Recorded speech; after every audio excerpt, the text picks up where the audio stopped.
अ दिनै सनितपुर जिल्लानि थेलामारायाव सानथामनि हाबाफारि लानानै दुलाराय बाथौ महासभानि जि 13 बोसोरारि बेवहाय जथुम्माया जाबाय थादों आरो बे हिसाबै बेवहाय आसामनि दाब दाब जायगानिफ्राय आरो आसामनि बाहेरनिफ्रायबो फैनानै बेवहाय बाहागो लाफैदों। बे बाथौ धोरोमा बयनिख्रुइ माने बोराइसिन मोनसे गोजामसिन मोनसे धोरोम आरो बेयो बर'नि मोनसे गुबै मोनसे धोरोम। दा बे हिसाबै बेवहाय नैबे बाथौ धोरोमनि जि मोनसे जथुम्मा, बे जथुम्मानि गेजेरजों बेवहाय बाथौ धोरोमनि सायाव जिखिनि फोसावनाय आरो जिखिनि फोसावनाय आरो फोसाबनायनि जि मोनसे गोनांथि, थारैनो बेफोरो सावरायजागोन। आरोबाव नैबे बाथौ गौथुमनि जि जथुम्मा, 13 बोसोरारि जथुम्मा, दा बेवहाय बाथौ गौथुमा, बाथौ महासभाया मोनसे नाजानाया दंबाय थायो।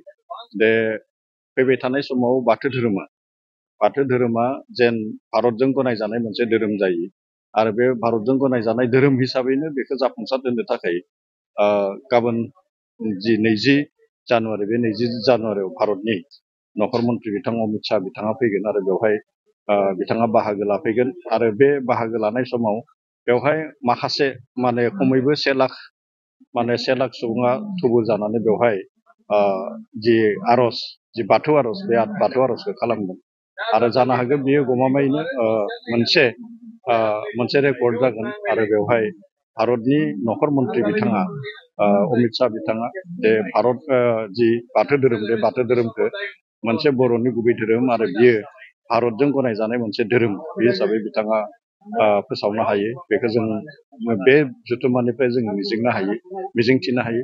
जायखिजाया जोङो मोनथिगौ दे सासे मानसिया जुदि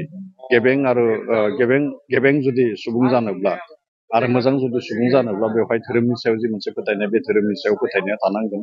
आरो बेनिखायनो बे धोरोमा मोनसे लेभेलावल' बियो थाबथायालासेनो जि मोनसे धोरोम, बे धोरोमा जोंहा गोसारनांगौ आरो बियो न'खरनि सासे बा सानै सुबुंनि गेजेराव बियो थाबथायालासेनो बे न'खरनि गासै जिखिनि सुबुं थायो, जिखिनि माने सोद्रोमाफोर थायो न'खरनि, बेयो गमामायैनो बेयो मोजां मोनसे थासारियाव बियो फालिजानांगौ। आरो बे बाथौ धोरोम फालिनायनि गेजेरजों बर'नि जे मोनसे गुबै धोरोम, बे गुबै धोरोमा गोसारनांगौ आरो बियो मोनसे गोसारनांगौ आरो बियो गनायजानायनि गेजेरजों बे बाथौ धोरोमा मोनसे जिहेतु गोजामसिन मोनसे धोरोम, बे धोरोमा बियो दावगालांबाय थानांगौ आरो गमामायैनो बियो जि मोनसे बाथौ गौथुमनि नाजानाय, बियो जाफुंसारोब्ला जों जि बाथौ धोरोमारि सुबुंफोर, बे बाथौ धोरोमारि सुबुंफोरनि थाखाय बियो मोनसे मोजां जागोन। Good news for everyone. For the academic year 2024-2025, admissions to playgroup, nursery, LKG and UKG are underway at Vidyavili Kids School in Habubari, Kokrajhar. This Vidyavili Kids School has many facilities for students like smart class and daycare,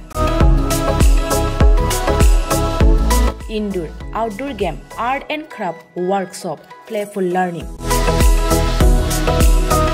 environment and dance room, modern teaching aids, audio visual room,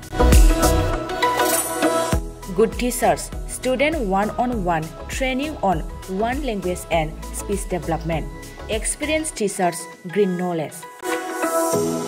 Why are you waiting for the admission? Call 6900 304050 for more details.